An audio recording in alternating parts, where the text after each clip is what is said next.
It's hard to understand the way that you went out.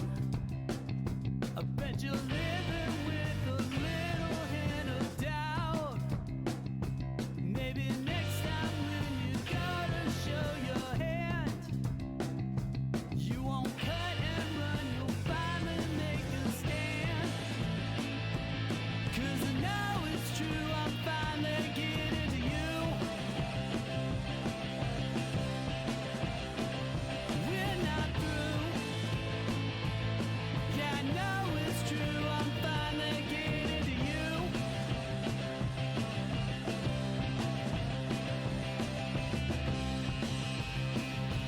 Existential questions always get you down. All you want to know is are we lost or found? Is there something that you feel you need to chase? I bet you thought you put me in my place. 'Cause I know it's true, I'm finally getting to you. We're not through. I know it's true, I'm finally getting to you.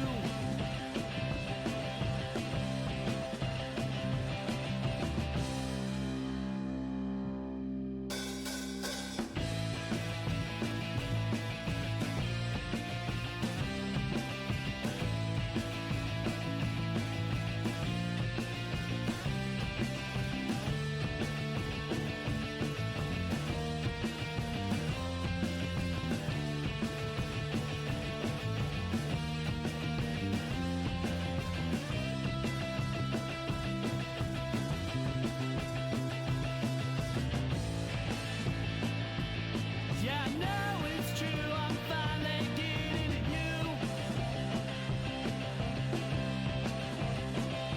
We're not through. Yeah, I know it's true, I'm finally getting to you. You can run, you can hide, but inside, I'm finally getting to you. Yes, it's true. I still love you, but I am getting to you.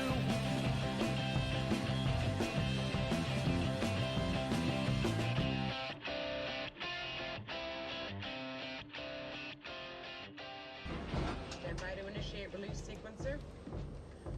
On my mark. 5, We're on express elevator to hell. Going down. 2, 1. Mark.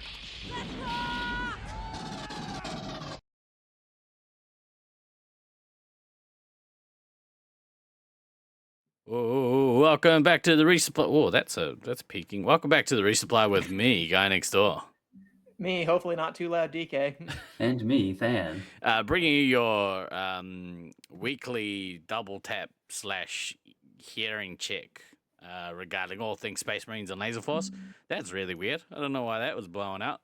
Sorry about that. That's what she said. 2, is it better now? I've adjusted it. Hopefully it's better. We've got money laundering happening all over the place. Oh, yeah, sure do. Good job, BC guy next door and his Prof Dave. Way to go. Down a little more? Okay, hang on. There's like OBS's audio settings are touchy. Don't go blame the audio settings like you weren't spending 15 minutes before the show just playing with random buttons. So that the class knows, I've got some of the soundboard. Working on bringing the soundboard back so we can have, I don't know, cool stuff play like Stephen went to the dump shop and so on and so forth. He's bringing soundboard back. Make more lights go. As the meme says, the time for talk is over. It's time to push buttons. Boop, boop. It's gonna be an hour of that. Hello, chat. Hope you guys are doing well. Nice to see you guys. Nice to be back with you. I've been an excited boy because I'm very much in like Nat's focus mode, and it's very nice to be back in that kind of frame of mind again. Because obviously I didn't go last year. Really? I was there in spirit. I felt like you were there. Yeah. It kind of does. It kind of did. Yeah, it was a weird one. But I definitely back in a Nats mode this year. Feeling good. Feeling hyped. Feeling ready You're to looking go. good, buddy. Oh, thanks, man. Thanks. Looking healthy. Your wrist wasn't there. Well, it was. It was just, being backpacked by your cast. What's up, Taipan?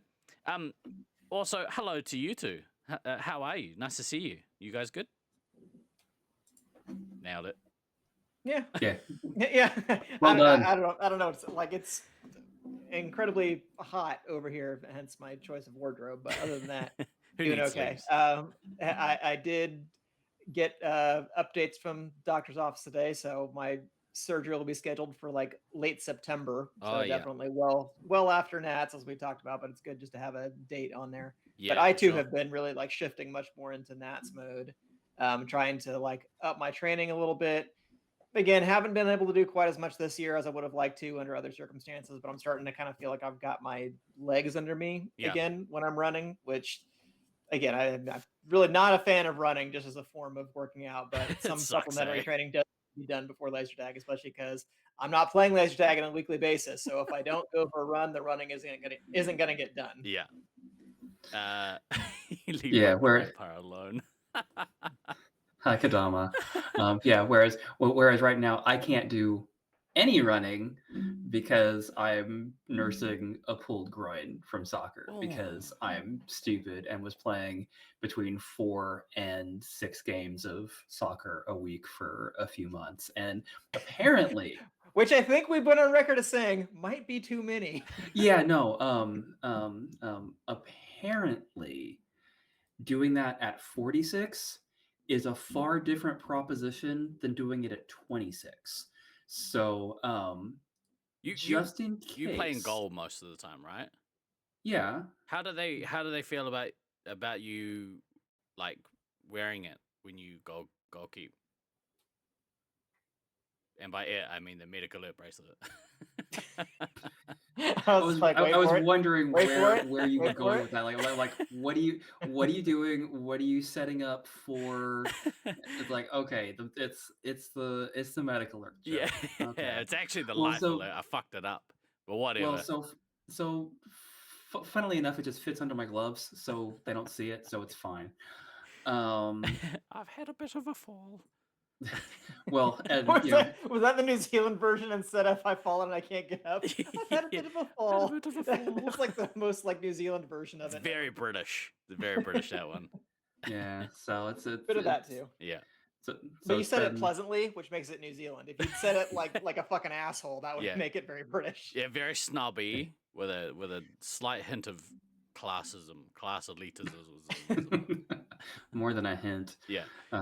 So yeah, so the last like week and a half, I haven't been able to do like anything while I'm trying to like actually let everything heal, and it's so I have made the like right. So I have made the executive decision that I am going to roll myself back to only being on 2 indoor soccer teams instead of 4.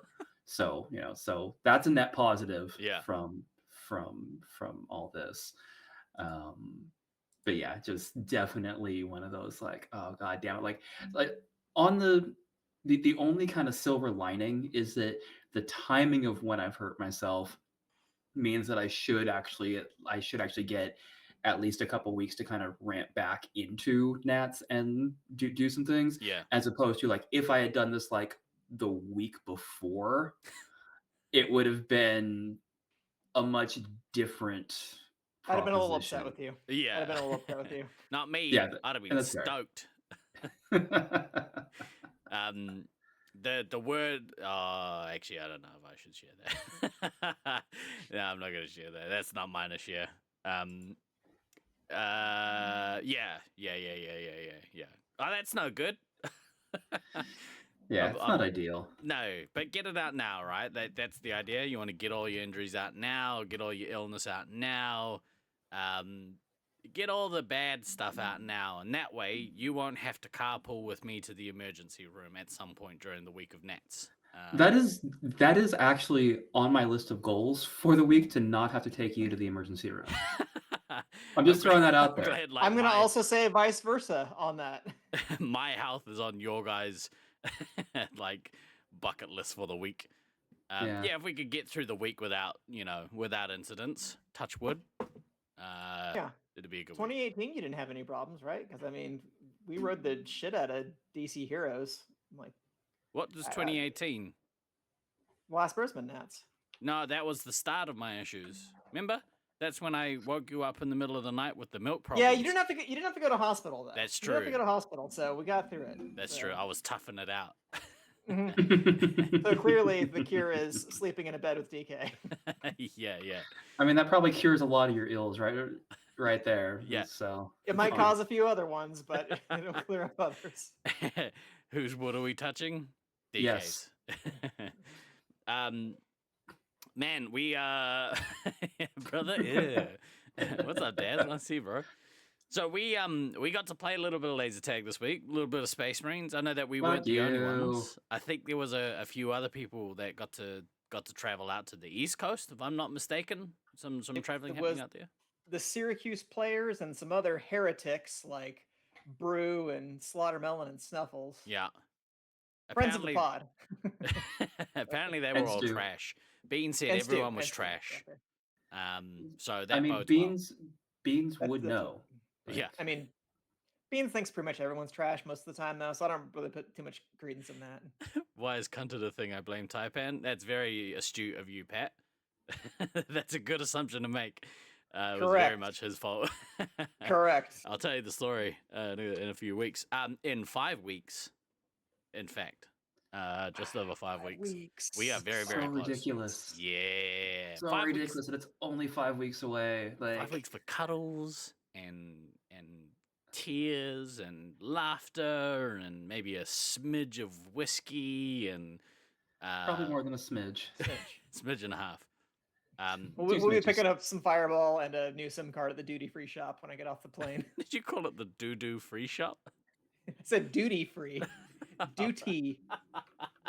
There's something funny about the word duty, young man. I heard doo-doo free.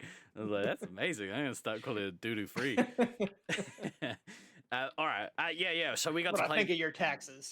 Yeah, it's a bunch of doo-doo. We got to play some tag this week. We didn't get to play a lot of Space Marines. We've had a mixture of people going through stuff, having babies,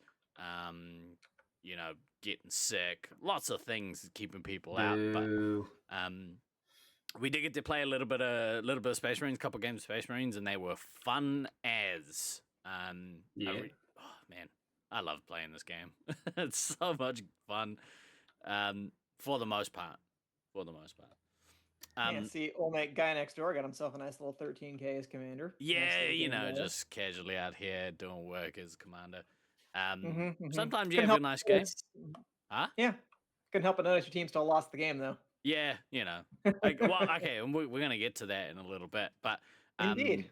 For me personally, like I am finding, so I've been doing some exercise. I don't know if I've talked about it too much. I'm trying to. It's not about not wanting to tell people, but more about like not wanting to overhype it in my mind, because I find that when I start getting, people like, oh man, you're doing such a good job, then it's harder for me to be accountable to me because I've got so much positive reinforcement that it's doing the everybody's opposite. so awesome to me. I deserve some cake. Yeah, start being meaner. Please don't. It'll hurt. But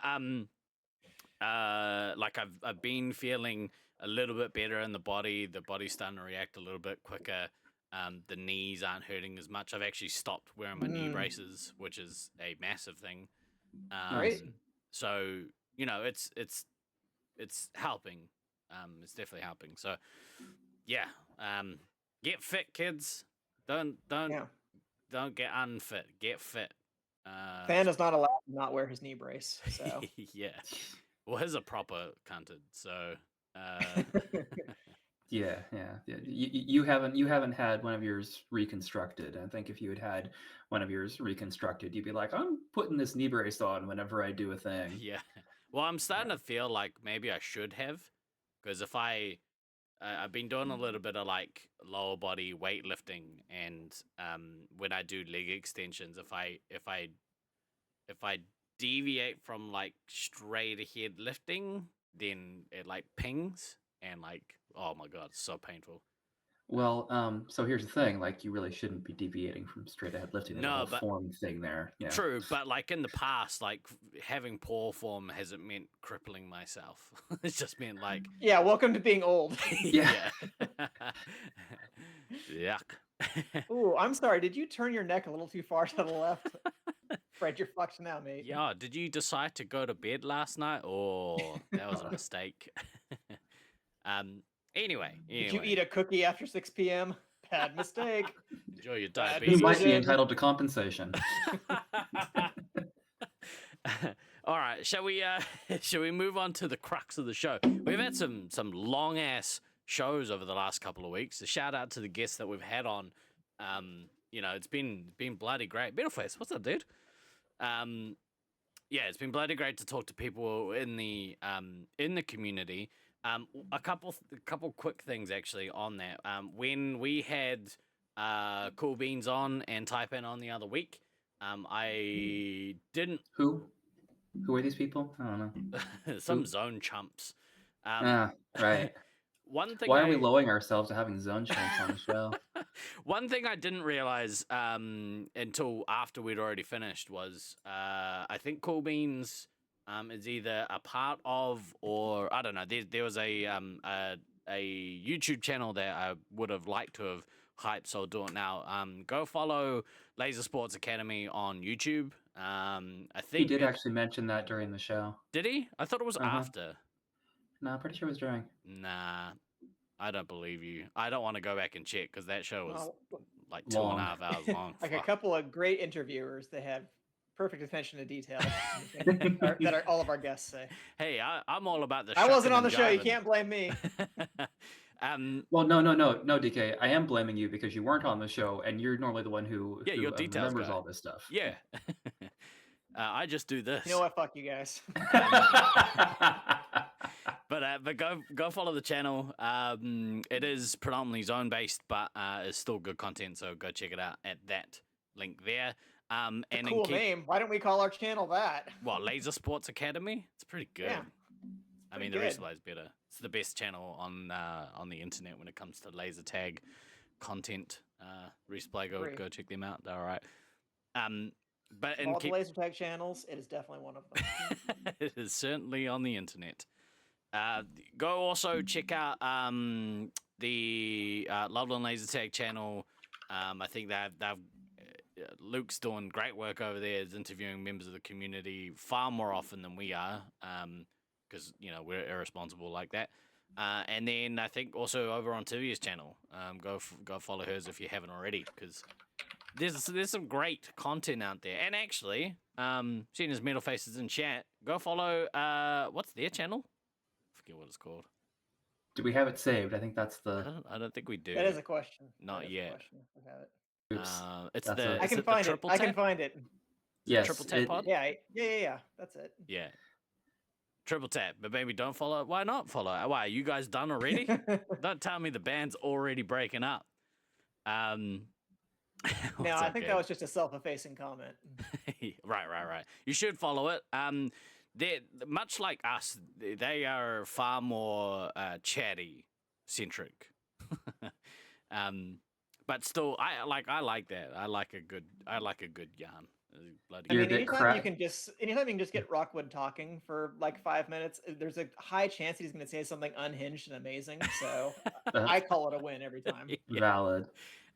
If you're into Metal it, Face, you guys are a bit crass. Have you met us? I'm just gonna throw that out there. the Yap King. But yeah, plenty of channels to go out and follow if you want some more laser tag jibber jabber in your life. There's plenty to choose from on the YouTubes. maybe a couple of months ago, I posed some questions, and if you basically we had this idea of doing a pod where we discuss some hypotheticals, and it can be like very amusing hypotheticals, or it can be in depth. But I thought today we would discuss some of them. If you think of something in chat, feel free to pose the question, and if we get to it, we get to it. If we don't, we'll save it for the next time that we have nothing to talk about.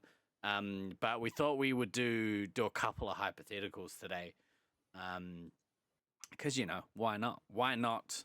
This is the kind of shit that I love to do after a members night. Like, it's this kind of content, right? That you're like, okay, like, hey, would you rather, or what's harder, or whatever, these kind of questions that we ask ourselves and just talk about the game after playing 3 hours of tag. But yeah, do you guys, I'll go first, because I think that the one that spawned out of spawned this idea was this question. What do you guys think is worse in a game of Space Marines? Losing the ammo first or losing the medic first? Losing the ammo first. Ammo first. I mean, this It's is not like even that's easy question. yeah, it's not even a question, because you lose the ammo first, the game's over. You lose the medic, it's Yeah. like, well, you lose the medic, you're still not necessarily gonna have a good time, but Yeah. depending upon when you lose them, there's things you can do to mitigate. Yeah. Mhm. Kind of depending upon what what the live scenario is at the point that the medic dies and all that. Yeah.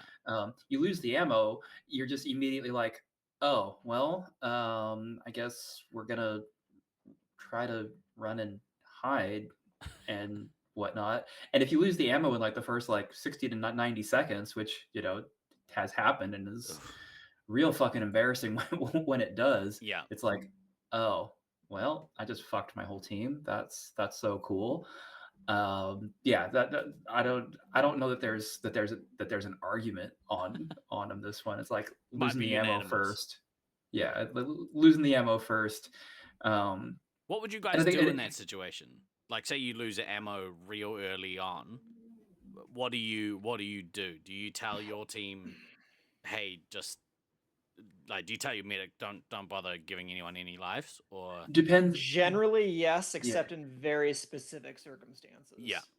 Yeah, kind of depends upon the point at which the ammo dies. Like if it's first, like let's say it's any time within the first like 3 minutes, yeah, that's like there is really no way, even if all the rest of your team is on full shots, there's really no way that you're going 10 12 minutes with just that clip of shots yeah, and surviving. More than like it's just the odds against it are so bad, and the reality is that if your ammo dies early, none of your team is full Yeah. on shots, because the whole reason your ammo is dead is because you guys were under. They got shot too much. Yeah. There was too much pressure happening. I can see a scenario where there's like under 3 minutes left in the game. If your ammo just happens to die out before the medic because something happened, but you still have your medic. Catch like a 3-chain or something. Yeah, Yeah. and it's awkward, but there's like under 3 minutes left. Maybe then you say, take some lives so we can make sure we live out this game and we Yeah. live to fight another day. But yeah, if you're losing the ammo early in the game, no, I'm pretty much telling my team, like, get your bases, but other than that, just try to keep the score as close as you can. Like, that's another scenario where it's a doing damage something like minimization exercise at that Yeah, point. right. yeah, and it's like that's an argument for doing, again, it's not a strategy I particularly like, but doing something like setting a wall. And it's not even so much to try to survive or even to try to survive for a long time. It's just to try to run up your hit differential, so that way, like, you're not getting completely creamed, because that's the other risk, is that, right, if you pile up your life, you're providing the other team with an opportunity to just run up the score more and more and more. So anything you can do to mitigate that, but Yeah. like, losing your eventually at some point they're going to be able to wear you down, because Yeah. at some point you're just not going to be able to fight back, and they can choose to cripple you at a time and place they're choosing. But if you can do whatever you can to mitigate them from running up the score differential, that I think is really the only good strategy at that point. I like how Konama puts it. Losing the ammo turns the rest of the players into pinatas. That's I mean, he's Exactly. not wrong. great. That's a yeah, Made he's me not wrong. chuckle. All right, that one's a layup. It seems like it's pretty unanimous. Like which one is worse? Losing the ammo is worse. All right, that's easy. Let's move on to another one. Some of these are going to be quick fire because easy. What is harder to overcome in your opinion? A beginner commander and a veteran heavy, or vice versa? If you've got, say like a brand new player as the commander, but a very experienced, decent heavy player, is that easier to overcome than the other way? So if that's my team, I would definitely prefer having the new player on commander and the veteran on heavy. Mm-hmm. Now, if I'm facing it, I totally want it the other way around. Okay, we'll because do it from the perspective of it's Yeah. your team. It's my team. Yeah, Yeah. no, but if it's my team, oh yeah, the new players going on commander, the experienced players going on heavy, because the heavy in that context has so much more responsibility in terms of playing defense. Mm-hmm. I mean, sure, if you reverse the thing, yeah, you can have the experienced commander playing defense, sure, and they can try to rack up the specials that way. But I think from an overall game flow perspective, Yeah. you're better off having the more experienced player at heavy and the newer player at commander. Well, since this is a chat show and we thrive off of spiciness, I'm gonna go ahead and disagree with Dan on this one, and I would take the opposite perspective that I would much rather have, if I have to choose, Yeah. I would rather have my experienced player on commander and my newer player on heavy, because I feel there are more things that an experienced player can do to affect the game just in an overall manner as commander than you can as heavy. Because yes, you do have the option to fall back and play a little bit more defense to play midfield. That option is always open to you, but because of how strong something like nukes are in Space Marines 5, I want to give my chance the maximum chance to win, and that means getting as many nukes as I can as quickly as I can. Experienced players are better at doing that, or at least they tend to be better at doing that. If we're saying experienced also means like is one of your better players, Yeah, like yeah. having a very good player. Yeah. Because you could also we're saying experienced versus new. What we really mean is good versus bad. Would you rather have Yeah. a good commander with a shit heavy, or would you rather have a shit commander with a great heavy? Yeah, So, that is true. Like Yeah. we're trying to be diplomatic, but let's be honest about what we're actually talking about here. So yeah, I would rather have the better player at commander Yeah. most of the time, but that again, I think as the gap between them gets closer together, then you start evaluating, well, what is better for overall team composition. But if it's just that in a vacuum, I'm still would rather have the stronger player on commander because I think it maximizes the chance of winning. Right. I agree with DK. I think I would prefer the good commander and shit heavy. Just because heavy's really hard to play really well, but if you have if you look at a shit commander versus a shit heavy, the strengths of the heavy kind of, I think, make up for it's what am I trying to say? It's easier to limit like a bad or an inexperienced player's like list of tasks. It's easier to simplify that as a heavy, because a good heavy should be doing like 50 different things. But at its core, like if you can just set them up in a place where and be shoot a people. turret, stand here, don't let people get into the resupply. That's a lot easier for somebody to just absorb on with a 5-minute lecture. Yeah, I agree. I think like if you have the commander who might have to play that mid/back kind of style of play rather than being ultra aggressive and just hoping that he does more, or they do more damage to the opposition resupply than your opposing commander does. But yeah, I think you've got a better chance at potentially winning the game if you've got a good commander versus just lasting the game. Mhm. And if Um, I'm facing it too, like I would like dealing with a great player as the opposing heavy, like that's annoying. But if I have to choose, again, I would rather it be a weaker commander versus Yeah. a weaker heavy. Because if I know they have a strong heavy, but they have a weaker commander, I'm like, okay, that's fine. But as long as we can kind of push them back a little bit, it's not like we're going to get nuked out super early. Yeah. So even if they manage to rack up 8 meta kits or something, that might not be enough to kill us off just by itself. So Kadama said, I think it's easier to take advantage of a low level heavy than a low level commander.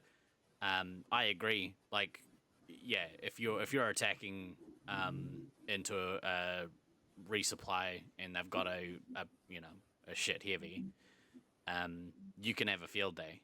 But that's I think that scenario where if you've got a good commander and a shit heavy, you would hope that your commander adjusts their play to account for that, like, okay, well, my team, if I leave my team, they're gonna get rolled, so I need to make sure that I'm helping to keep them out.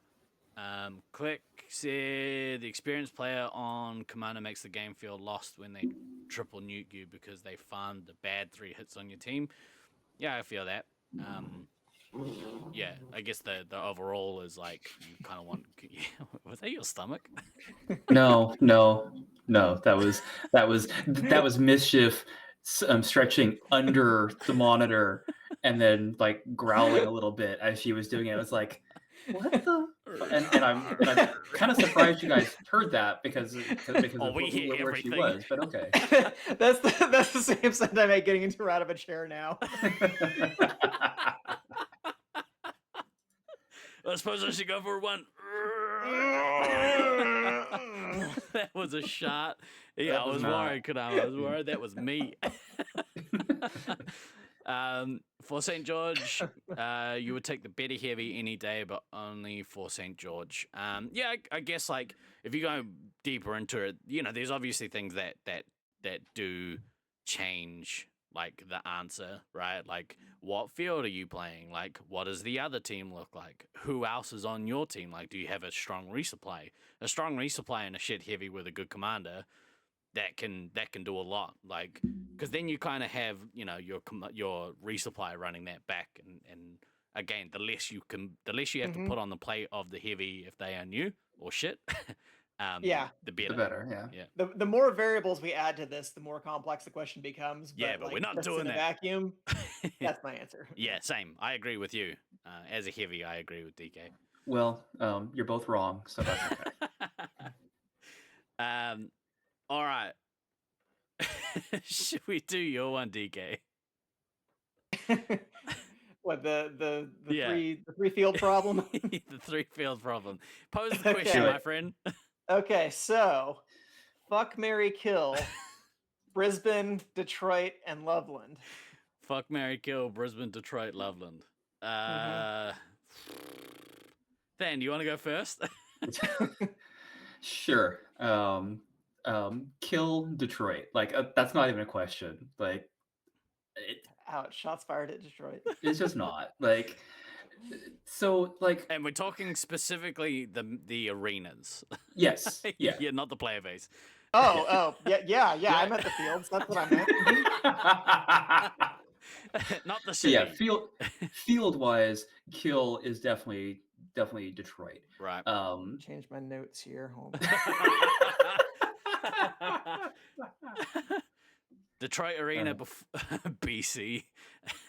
Before, no, like even before the cult made their changes to it, like I don't know, there's so much dead space during a Space Marines game in Detroit that it just feels very to me as far as that goes. I mean, and I know like every arena has their share of this, where in proper, in quotes, play, like there's certain parts of the arena that don't get used because they're not optimal for much of anything. Yeah. But I feel like Detroit kind of takes that to to a whole other level as far as that goes. So for me, like the kill is Detroit. That's not even a question.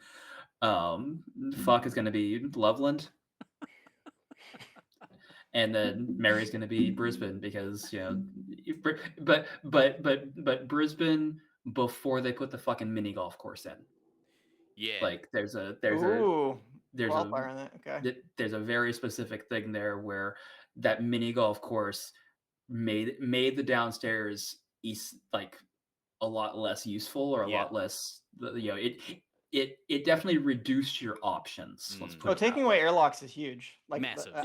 it's still kind of like throwing my head right now thinking about like trying to make some plans for the Brisbane field this time around. Like a lot of it is kind of contingent. I'm like, well, if we can use airlocks, that really changes the game. If you can't, like it just makes the gameplay a little bit more linear, which the fact that Brisbane tactics were always so dynamic is, I think, a big thing in their favor. So losing some of that dynamism definitely makes it take a bit of a hit. Right.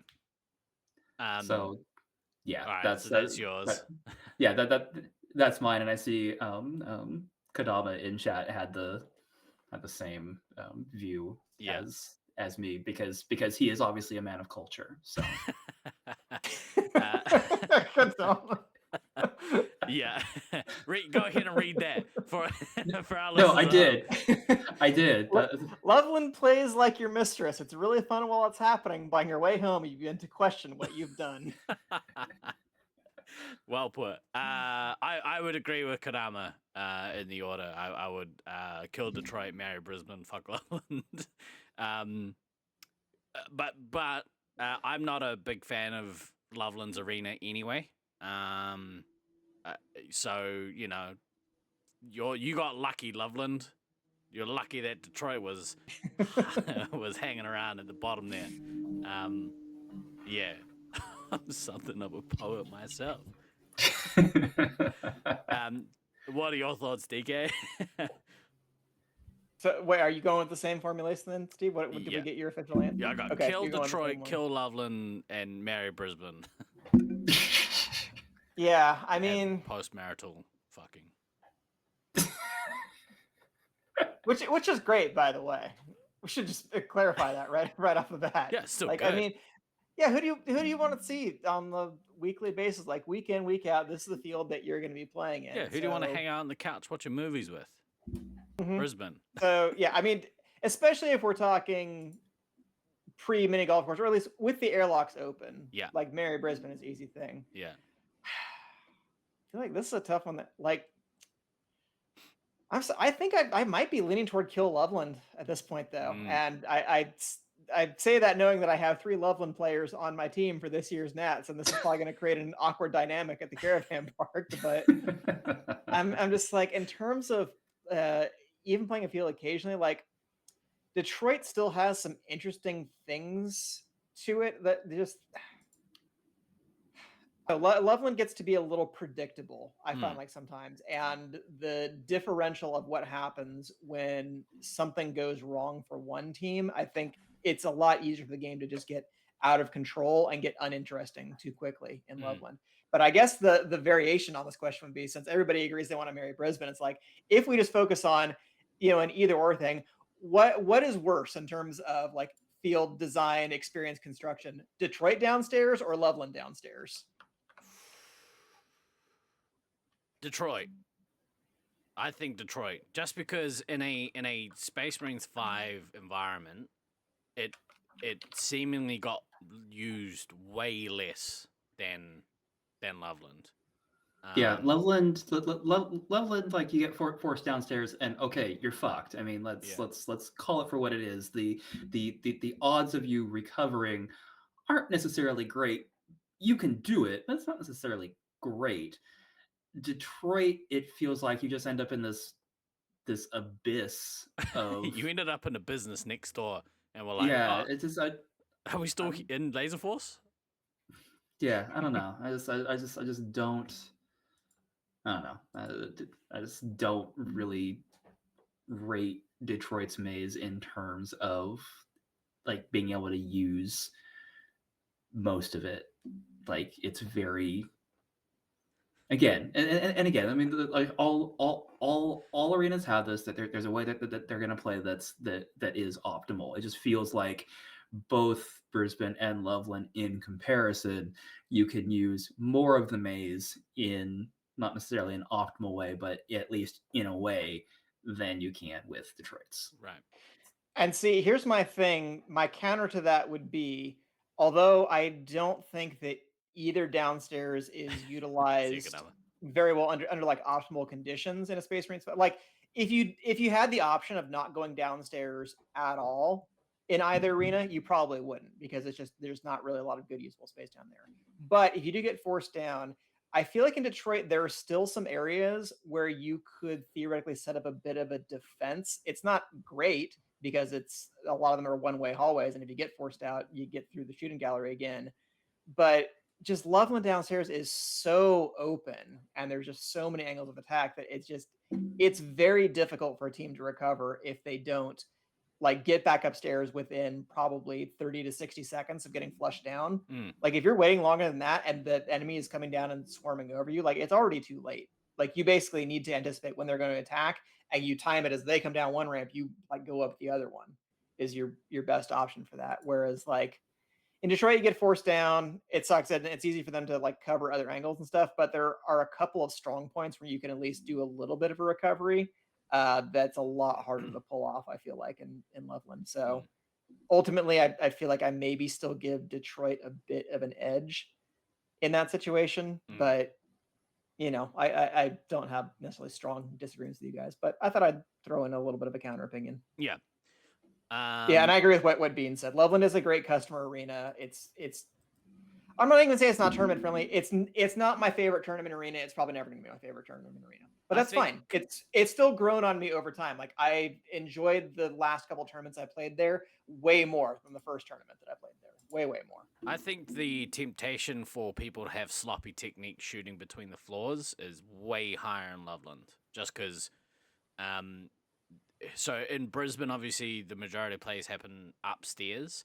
But when people are downstairs and when you're shooting from upstairs to downstairs, there are wide open spaces downstairs for people to be. So there's less. Correct. It's less likely for this shit to happen. Whereas in Loveland, my very, very limited amount of time playing there, the amount of time I see people put their head over and then just put their gun and then make an effort is, it's really hard to police that kind of stuff.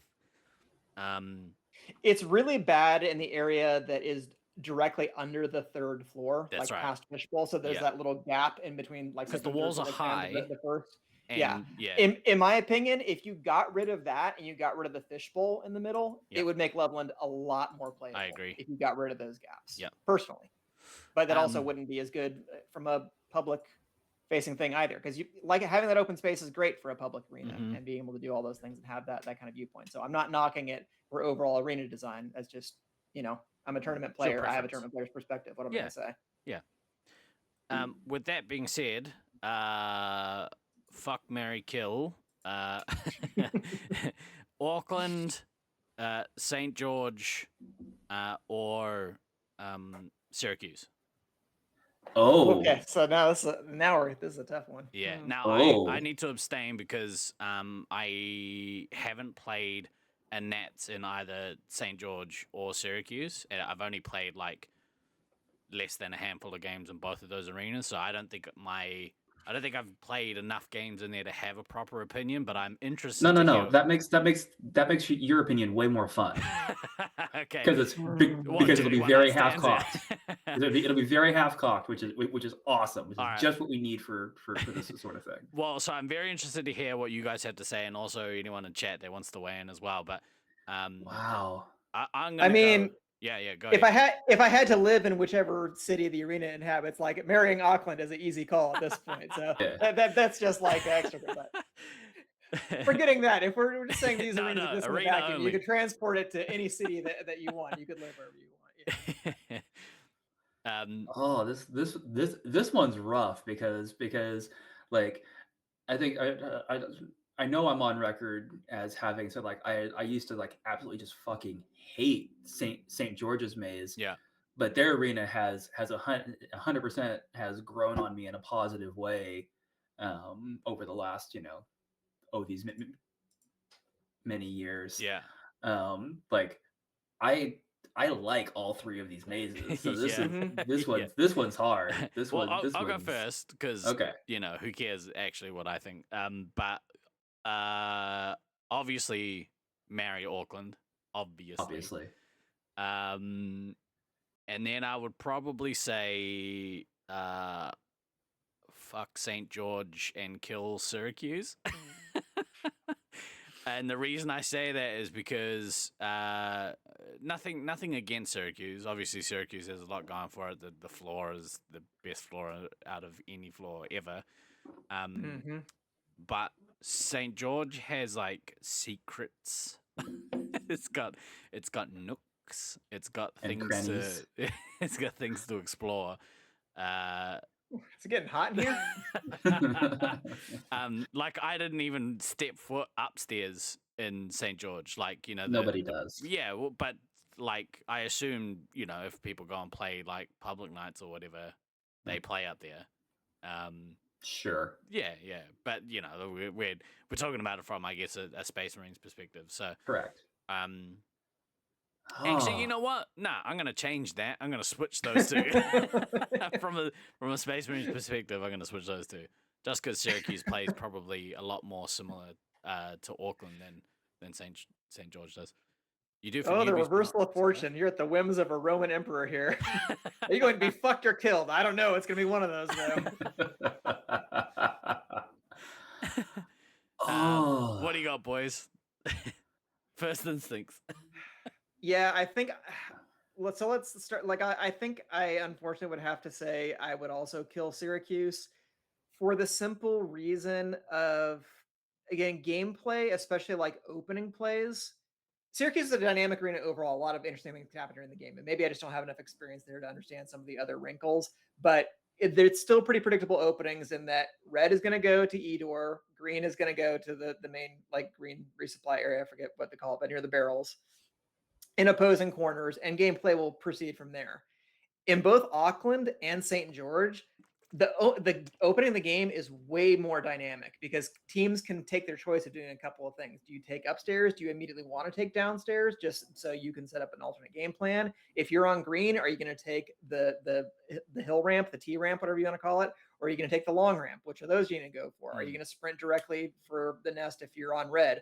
All those kinds of wrinkles get added into the opening. And same thing goes from St. George. Either team can go for either main resupply spot. Like it's a little bit easier for red to get to yellow, and it's a little bit easier for green to get to blue, but it's still both options are completely viable for either team. Yeah, you can have scenarios where both teams off the break in St. George decide, oh, we actually both want blue, and both teams end up there. Both teams decide they want yellow, and they both end up there, and suddenly life gets very interesting very quickly. Yeah, that's honestly one reason why I am kind of sad that we have never had like a full Nats at St. George, because I would be really curious to see like as the week goes on where the teams start gravitating to, because sometimes you think it's going to play out one way, but over the span of a week, maybe teams like early on are like, well, blue's safer, let's go there. But if they start thinking like by the end of the week, like, no, it seems like we really have an edge if we can take yellow and sustain control of that throughout most of the game. And so the teams might start gravitating in that direction. So I'd be like way more interested to see like how teams would adjust over the span of a whole week as the tournament goes on, if they have different preferences for which side they want to take. How does that not happen that they never hosted? Never worked out. We can have we could have a full conversation about that, but it does boil back to management and ownership. Right, that's what I thought. Yeah. Okay, sweet. They've never been given the green light by ownership. That sucks. That is the bare minimum thing you need to host a Nats. Yeah, right. Yeah. All right. Obviously, we've done a couple of West Coast there, but yeah, we've never gotten approval for anything bigger, which is a shame. Which is, again, is not something I ever thought I would have said, like 10, 15 years ago about not having had a full not having had a full Nats there, that it's a shame that we've never done it, because it would be pretty. The last couple intriguing. of West Coast random draws, whatever you want to call it, that we played at St. George, I had a blast in those tournaments. I really, really liked them. Yeah. And I thought they had some great experiences. Um, I would say kill Syracuse only for that matter. But yeah, that's a tough one because I really do like the Syracuse field and I really like playing there. So what was yours? Kill Syracuse. Yeah, I'm trying to think now. I'm like, You got some. I honestly feel like Shame. I would marry St. George, because I think that arena has it has more secrets, it has more layers. Like you don't want said, secrets or layers in a marriage. To be done there. You know what? I thought no. How about this? I'm taking all of them in a polyamorous relationship. We're gonna mix up everything. That's okay. A okay, Caligula. Whatever you say. So you're going. So DK's going. Kill Q's. I'm gonna go. Fuck Auckland. Marry St. George. Kill Q's. Nice. Yeah, and playing within the parameters of the game. Yeah, I think I'm going the same as DK for very similar reasons. Fuck you, We're still gonna throw you a fuck once you calm down. But then I sit by my phone and it never rings. 2 a.m. on a Saturday night, I'm just about to fall asleep. Oh, you up? What's DK and Than up to? Why are they messaging me? Bro, it's not my fault you caught feelings.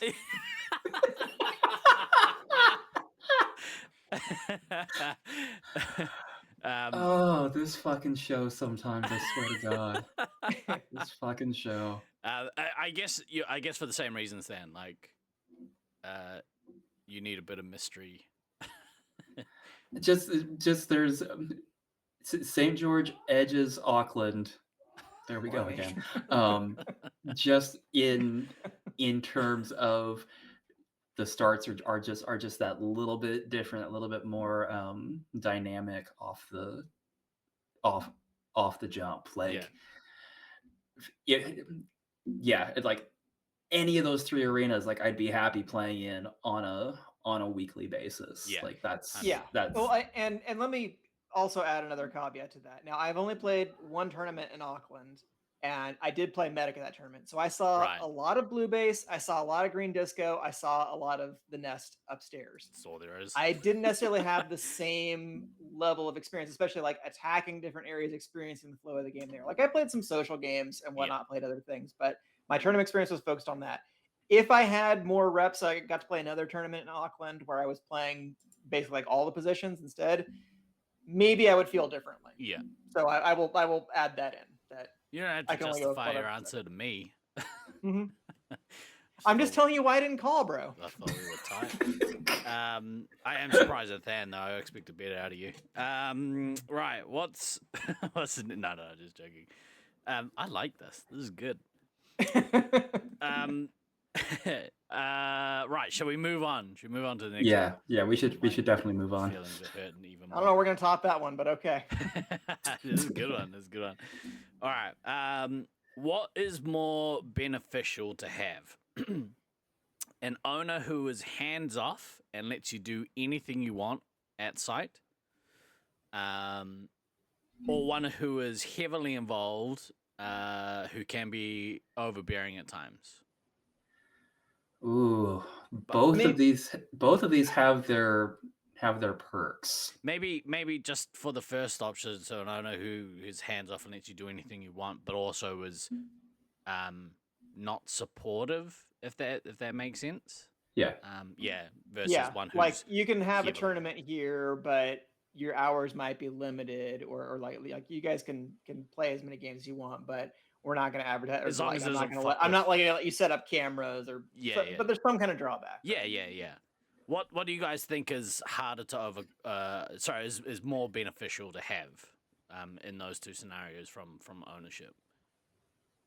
I mean, again, speaking as a player specifically, I would probably still rather have the hands-off person. Like, it's weird because I'm like, Sanch is like simultaneously the most supportive owner, but also the most hands-off owner. He's literally like, you guys can do whatever you want, but Yeah. I'm happy to help you out as much as I possibly can, which Right. is awesome. But that's because he knows the game, he knows the system, and he knows the players. He knows who to trust, who can and can't touch the computer. He's like, but I know you guys aren't gonna like burn the fucking place down. Yeah. Um, right, and he knows the system really well, so I would trust him to handle the details. Yeah. In other cases where it's like the owner is primarily like, this is their business, Yeah.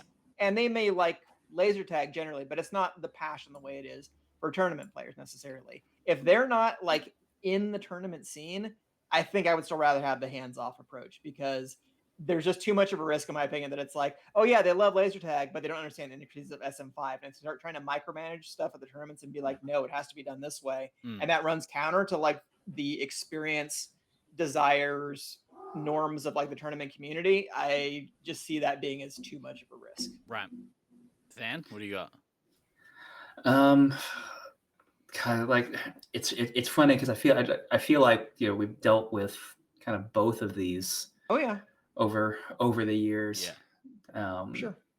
And they each of them have their benefits to working You should with, have been a for politician, sure.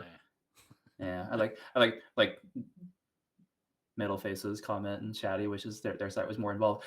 Us too.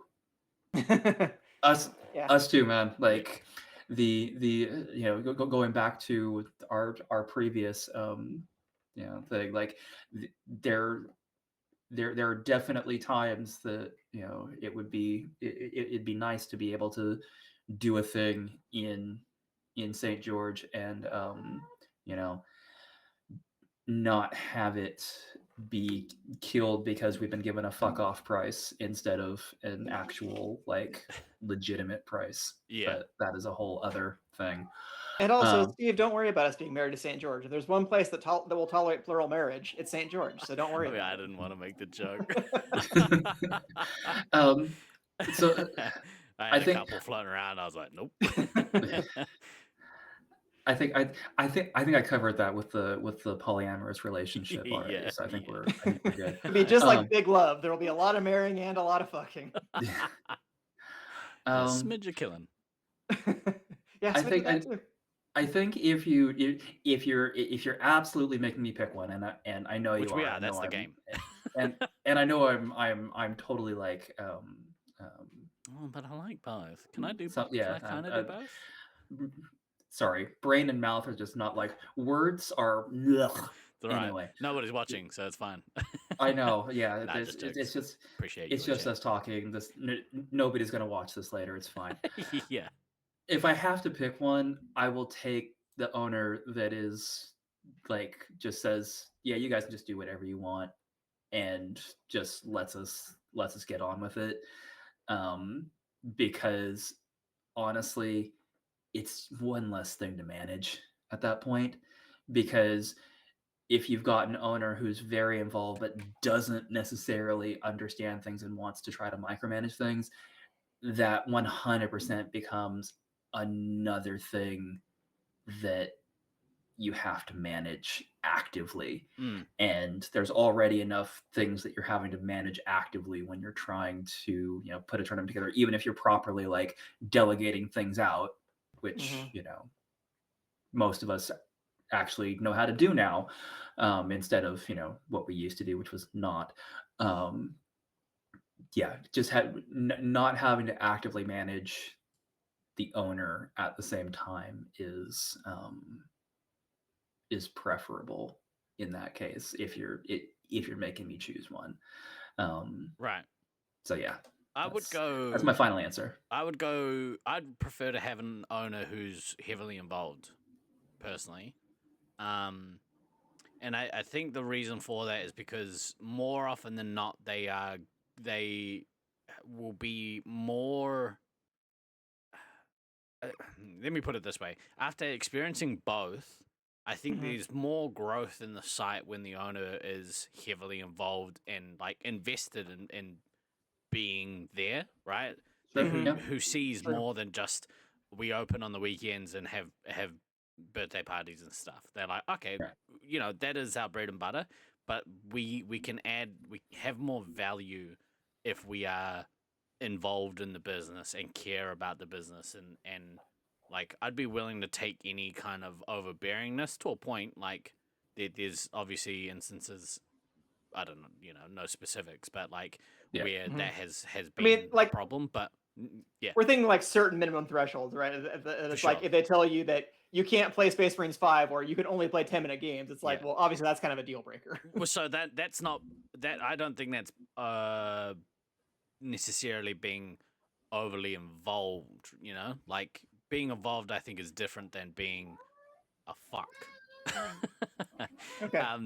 But yeah, I think I would prefer ownership to be involved and care about us as members, and like wanna improve the place and be open to feedback and all that sort of stuff, rather than just be like, you guys can just do whatever you want, because that's when the parents leave and you just eat all the candy.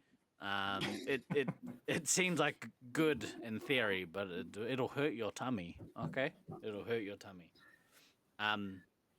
Yeah, that's my response. I mean, I think it does, kind of tie back to, what sort of thresholds we are talking about. Yeah. For the owner being overbearing and involved, and it feels like, and at least for me in this context, like I'm thinking, like super overbearing, like Yeah. in a perfect world, yes, every owner would be Sanch, really. Yeah. Like, Well, and I'm trying to think that did your question specify, was this like for a tournament or is this like Nah, just just in in general. general at a site? In general, at a site. Okay, because I think Oh. at least mentally, maybe this is just because I basically only get to play at tournaments now, Right. and I'm not doing it on a weekly basis. If I'm thinking for a tournament specifically, that's where I feel like I kind of for the hands off. But Right. yeah, if we're talking just when you said like in the long term, Right. I thought to myself, I'm like, oh, maybe I wasn't understanding the question correctly. Yeah, So yeah. I think Just I in might general. actually. Yeah, so I think Oh, in okay. general, I might agree with you in that Yeah. sense that I would prefer the owner to be involved, even if they're a little overbearing, a little micromanaging, Yeah. because long term, I think you do need that investment, because the flip side of that would just be like in the long term, if the ownership is like you can do whatever you want, but they otherwise don't really care, like Your that equipment goes to relationship hell. is going to be tenuous as well, because they might just decide at some point that I don't feel like doing that anymore, Yep. and they don't have any particular attachment to it. That, Yeah, and and like also, if you've it might be good for the people who are currently playing. Like, for instance, if you had a members base of 15 players and they got to do basically anything they wanted, like throughout the week, but the ownership didn't really care about, like, they were very hands off.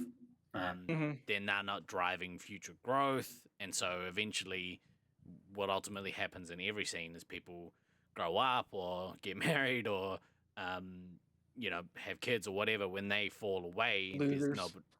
there's nobody there to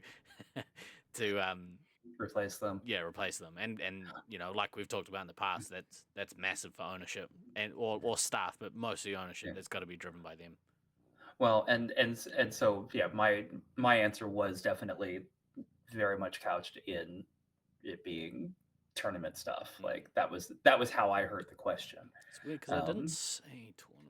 Yeah, I don't know that you did, because but didn't. I'm just like I was See, this mentally is- primed for that for some reason. But see, this is because Than We and I make don't a have good point. played on a weekly basis. Yeah, exactly right. Yeah. Well, so the and frame it's- of and- reference changes. Yeah, well, and also it couldn't possibly be because we're like 5 weeks out from Nats, and like that's where my head is Yeah. anyway. Yeah. Um, Can I quickly shout out Auckland ownership? of course. They're doing such a good job at growing the business. Like they are putting Yeah. in so much effort. So very quick shout out to Auckland management. Nice. And also, Sanch as well, because he's, like you said, Sanch. he's the best one. Yeah, like I said, if all laser tag owners were Sanch, like, could you imagine what the tournament scene would look like? Yeah, it would be Yeah, pretty it'd be amazing. fantastic. I mean, I'm not saying that like every site would turn into a tournament site, because there's also then like there has to be a certain amount of player desire for it, and sometimes there isn't, and that's okay. But like, No, it isn't. but that would be it would help set the environment so that it could even happen. I Yeah. think that's the kind of the real thing there, is that so many sites, it's not even an option because of how they're owned / managed. I wish I were over there this week. I really wish I could have gone, but Yeah. Same. Go to Brisbane. Finances. Yeah. All right, let's move to this one. Okay, we'll talk about this one because we sort of spoke about it pre-show, and it was turning into a decently interesting hypothetical. So the question is, what's a more important metric for members nights? A player's win rate or any other stat? and the reason why I frame it like that is because I couldn't think of a good like specific comparable or way to explain it. Well, you could just say MVP, like overall MVP. Yeah, but that's not even like maybe it shouldn't be that. Maybe so. Like I bring it up because it's been a discussion that's happened here. Is players are like, oh, we be noticing our win rate is whatever it is, and I was like, I don't think I've ever once looked at my own win rate or even thought about it. And when we play in a game of Space Marines, the focus is win the game of Space Marines. But once I see, oh, okay, whatever team won, who won, how did I do? And then maybe a couple of other players that I might be thinking about at the time, how did they do? And then once I've looked at the scoreboard and done the recap, then I move on. So I guess, yeah, what's the more important metric? Is it the win rate or is it other stuff? Any other stat that Yeah. you could pick. Yeah. So, yeah, I see what you're saying. Well, and that's tough too, because like win rate and MVP are not independent variables, right? Because if players on winning teams tend to have higher MVP, like those things are definitely correlated with one another. So it's like you can't necessarily, like I said, treat those as independent variables. Like as one goes up, the other one's probably going to go up too. But over a large enough sample, you'll start to see differences emerge. And that to me has always been my biggest defense when people say that the MVP system is overrated, or it doesn't, or it doesn't actually track what's important, or some people have said I don't think it matters at all. I would push back on the at all part, because I think like if you look at a long enough sample size and you compare who are the players who have the highest MVP over time and who are the kind of consensus best players as identified by the community, there's going to be a lot of overlap there. So it clearly is capturing something. It's not capturing everything. Absolutely not. And I would never say that it's the end all be all, but stats I tend to be a little bit more toward MVP is useful. It's a useful measure of things. And I think those analytics are important over time. Right. But that said, like win rate is something that I would look at, especially just thinking about how I would manually split teams when we were still doing members night on a weekly basis. And I would tend to manually select teams that I thought were fairly balanced with one another. And people seemed to enjoy that. So I kept doing it. I would look at weekly stats, and I studied them quite a lot because I wanted to make sure that my own biases weren't overriding my ability to like actually look at data and say, well, no, the stats say this player is much better than they used to be. So they probably need to be moved up a tier to be facing these people.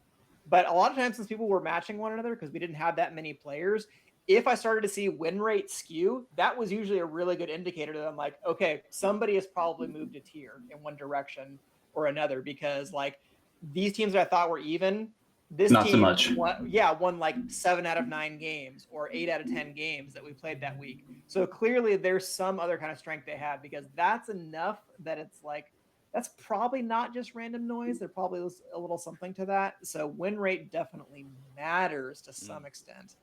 But I would still say, like, if you're doing your analysis of the player and we're just looking at social nights, I probably would lean more toward identifying individual statistical performance versus win rate, because win rate is also tied in a lot with what else happened with your teammates. No one person ever affects the entire outcome Right. of the game. And your teammates on a social night are probably going to change over time. So the only thing you can kind of consistently track is yourself. You can't necessarily control who else is going to be on your team, what position they're going to be in any given game, but you can always try to do your best in a game. But honestly, I think the stat that I would track most often for identifying like if players are getting better over time is hit differential. Right. It's not MVP, it's not win rate, it's hit differential. Yeah, right. Middle face, I look at the win rate plus the minimum MVP. Is that for a night or over a period of time, dude? Because I guess that maybe is part of it, right? It's like what period of time are you looking at these things over? Yeah, looking at single night stats can be deceptive. Especially if you are if you're in a place where you're not using the randomizer and maybe you're getting a disproportionate amount of like commander games versus other games, I guess. If you're like an attacking minded player. Dan, what are your thoughts on this? I don't know that I can add much more to the discussion than like DK has already like broken down in his very professorial way. It's so good. It's like oh right, this is why I usually need to go first, because I look like a fucking idiot trying to answer shit after DK's Well, answer to things. I disagree. It's magnified by factors when you look up this way. Yeah, I don't know. Like again, win rate has so many other factors in it on a social night that yeah, if it's really out of balance, like if somebody has a win rate of like 10%, 10, 20%, okay, sure. Like look at that, because there's something else happening there that's causing that skew. But honestly, like anything over time that's in a 60-40, 45-55 split, like all of that is pretty statistically normal. Like that's not really a statistically significant issue, again, over a long enough time frame. If you're within that bound, DK's comment about the stat to track to really track improvement being hit diff, and especially kind of tying into hit diff by position. Mm-hmm. Yeah, that really is the point at which you start figuring out, oh, this player's figured out how to move around the arena better. This player's figured out how to get into safe spaces within their 4 seconds of save time. They're figuring out the game, Yeah. as it were. So yeah, I would pay attention more to hit differential than anything else in that case. Again, unless the win rate is somewhere out of that 60-40 spread over an extended period. If someone's winning, 70% of their games, that's also not ideal. Like that would probably be like at least like one standard deviation past the mean. If we're going to say that we're expecting over time the average to converge on about a 50% win rate, because we're assuming that we're aiming for mostly even teams, then theoretically, all things being equal, people should be converging toward 50%. So if somebody's at 70-30, that's a good chance that their team is probably stronger on average than most of the people they're playing against on a weekly basis. Maybe they're a greater multiplier than anyone else. Like quite possibly, yes. Yeah.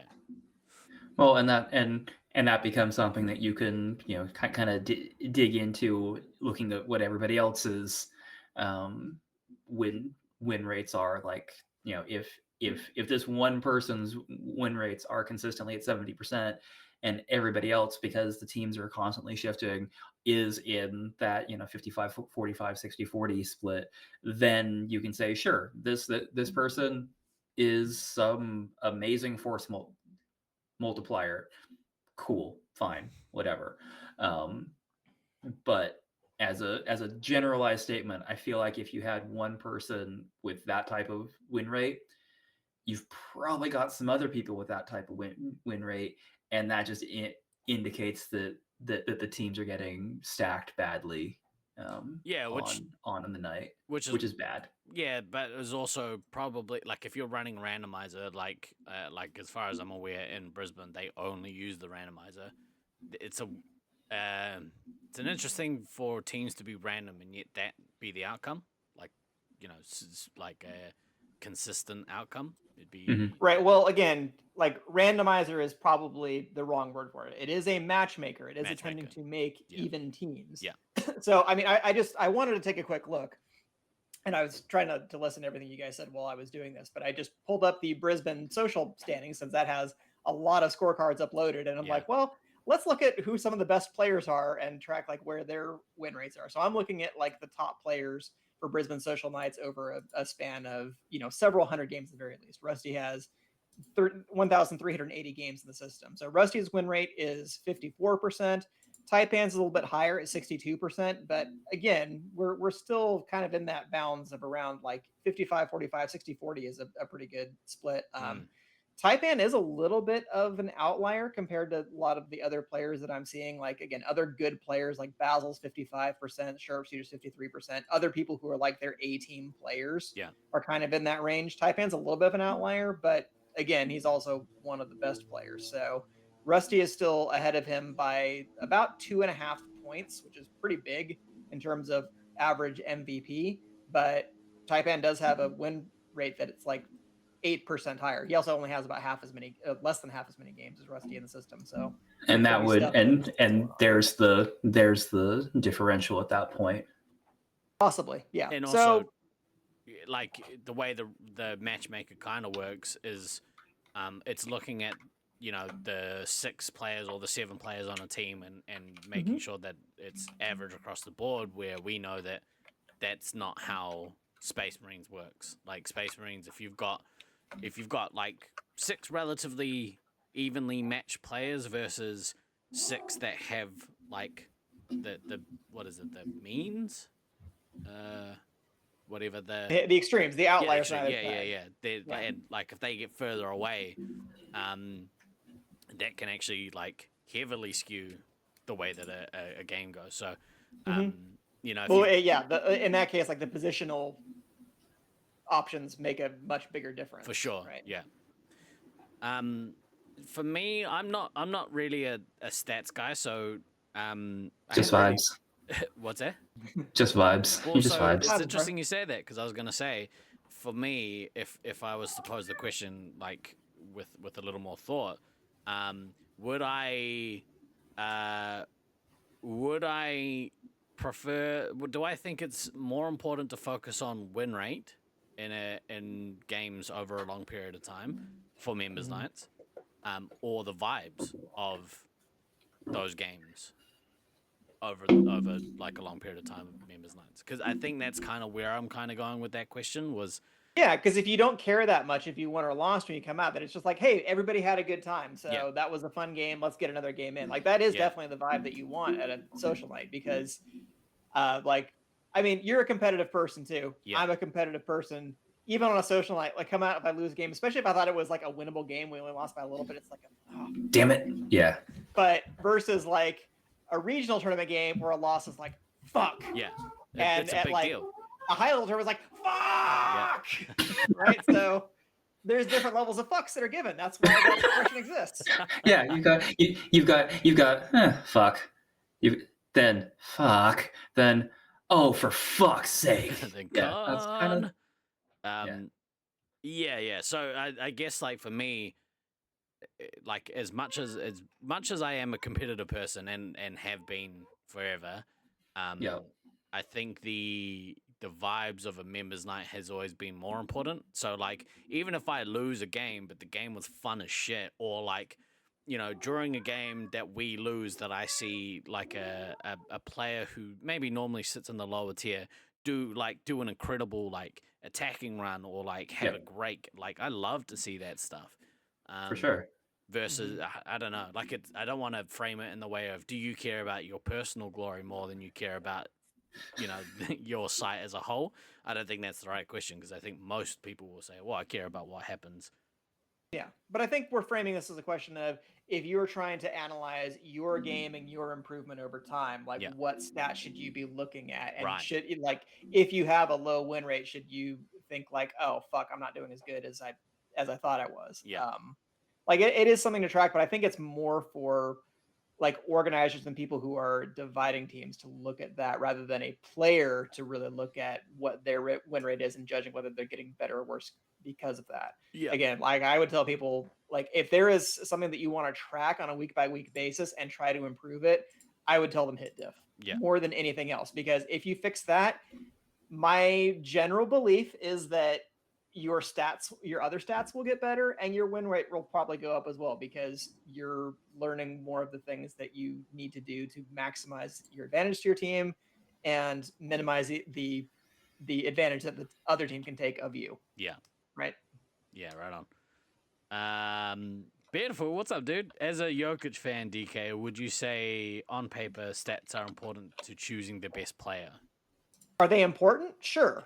Are they the most important thing? Maybe not. But like, if you ask me, you need to take one player to start your franchise in the NBA, like I'm going to take Jokic, no question. Like I think he's the best player by a fairly wide margin, as a massive utility to his team. Likewise, if I had to take one laser tag player to start my team at a site, I'm taking Rusty. It's not even a question.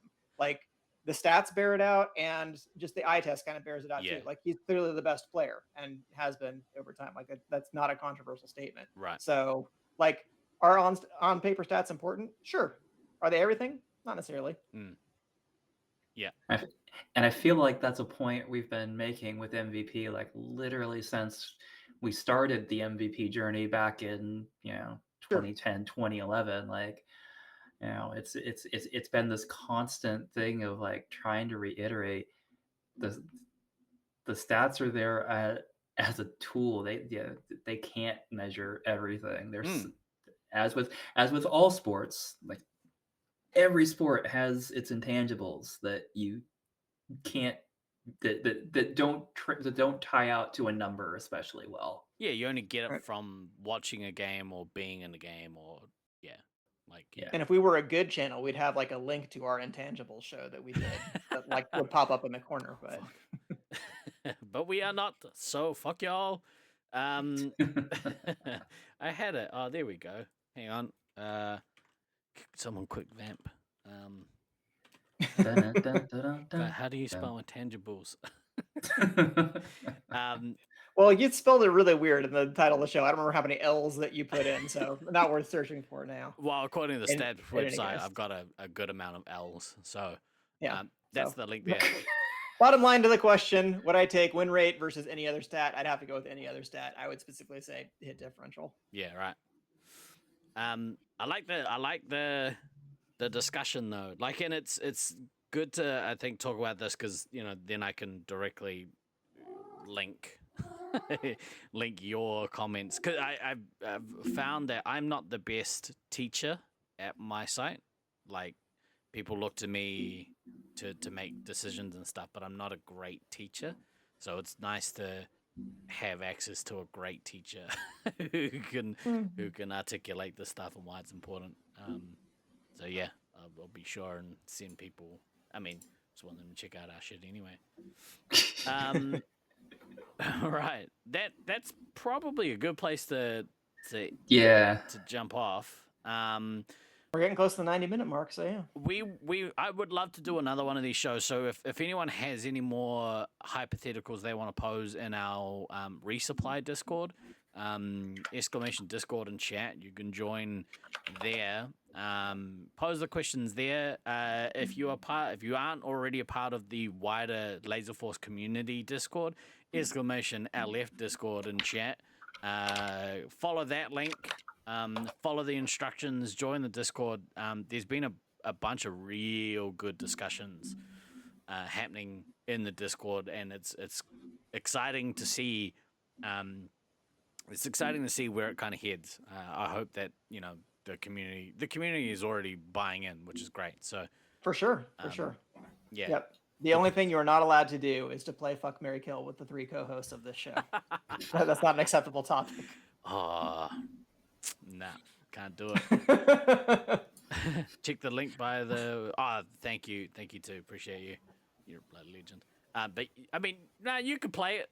It just depends on the outcome. It's gonna hurt one of our feelings at the very least. Judging by my reaction to your guys' responses, I don't think I can handle the outcome. So don't link me in that discussion. But just like, hey, fuck you, man. yeah, your point is yeah, exactly right too. But yeah, it'd be cool to pose more questions. I'm sorry to Beans, we didn't get to the questions you posed. I don't know if we asked a single one you did, but that's because they were done. That can be for next show. It's fine. Yeah, I mean that's as I say that for a second show. They went. We need to go back to the well. Anytime that we have a show where we don't know what the fuck to talk about, we're coming right back. Coming right back. We got a bunch of wells as well. Right. I'm super excited about, I mean, we are sniffing distance away from Nats. We are about to board some airplanes, make our way to the giant island down under. Us Americans leave in a month, dude. That's so soon. There's gonna be Don't just sniff over me a when month, yeah. Don't sniff me when I get off the plane. It's not going to be great. If you haven't already, I don't know if I think we discussed it last week, but if you haven't already bought tickets to the These Four Walls gig or the comedy show, check out the links in the Discord because those are both going to be things you don't want to miss. Yeah, they're going to be great fun. So make sure you get your tickets to those shows. Thank you to everyone who's placed orders for merch. I appreciate you. I will hopefully not fuck anything up, but we'll see. We'll see what happens. On that note, I have been Guy Next Door. I've been DK. And I've been Van. Always remember to backtrack, kids. We will see you next. We'll see you next week. Ka kite anō.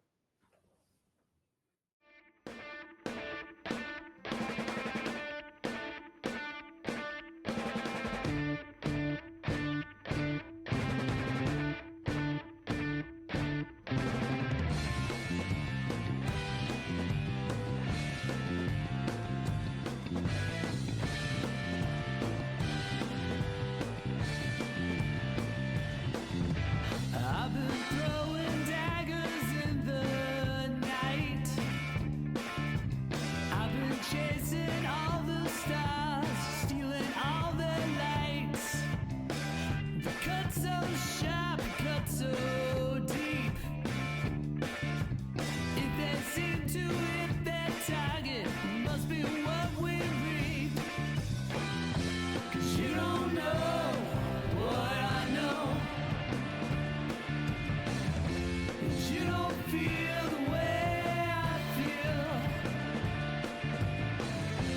All these places I wanna go makes me wonder if my looks could kill. I've been throwing daggers in my dreams. If they seem to hit their target, it's harder than it seems. 'Cause you don't know what I know. 'Cause you don't feel the way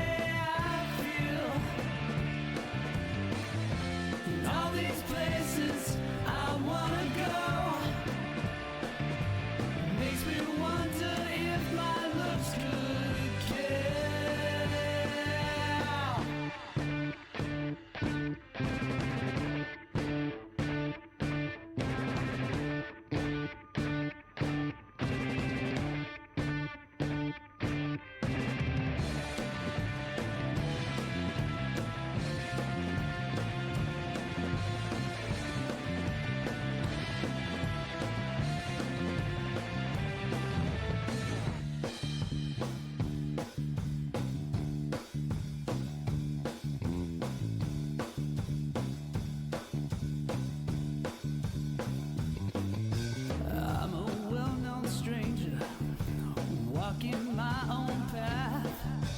Gave up all my mysteries just to get a laugh. You keep me hanging on so tight. Sometimes I just have to wonder, do you know wrong from right? 'Cause you don't know what I know, but you don't feel the way I feel. All these places I want